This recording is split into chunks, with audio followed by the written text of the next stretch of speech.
یہ لاوے کے پتھر ہیں، صاف جو نہیں تھی. اب وہ بھی پہاڑ لاوے کے، یہ بھی پہاڑ لاوے کے. یہ دیکھ رہے ہیں، یہ سارا آگے جا رہا ہے. یہ درمیان میں جگہ سبز ہے، تو جو دو لاووں کے درمیان سبز جگہ ہوتی ہے اس کو بولتے ہیں روضۃ الخاف. حضرت حاطب بن ابی بلتعہ یہ بدری صاحب تھے. جب آپ علیہ السلام نے فتح مکہ فرمانے کا ارادہ فرمایا، مکہ شریف پر حملے کا، تو اس وقت حاطب بن ابی بلتعہ جو تھے نا، ان کا سامان ادھر تھا مکہ شریف میں.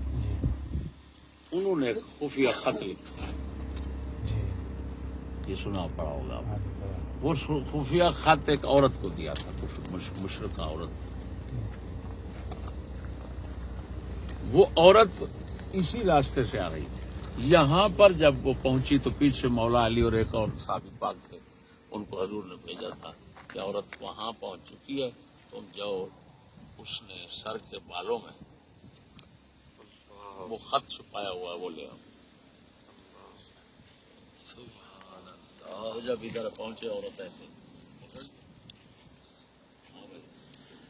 پہلے انکار کر دیا، جلدی کر دکھا دے ورنہ تیرے کپڑے اتار لیں.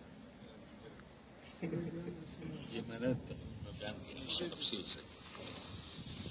تو وہ میں نے یہاں کہا کہ وہ عورت تھی کافرہ، دور جاہلیت کی، شکولن نہیں تھی. اس نے کہا مجھے ہاتھ نہ لگانا، میں خود نکال دیتی.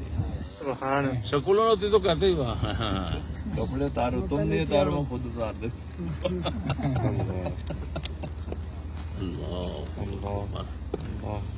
انہوں نے وہ خط لیا اور واپس چلے گئے. پھر آگے قصہ وہ بخاری میں آئیے، یہ قرآن پاک کی یہ جو آیت ہے نا، وہ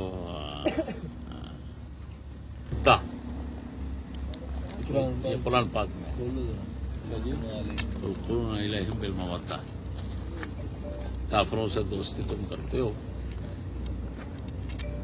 ہاں جی وہ نہ کرو.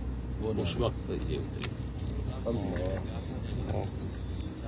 انہوں نے عرض کی تھی یا رسول اللہ میں نے میری کوئی ان کے ساتھ دوستی وغیرہ کچھ بھی نہیں ہے.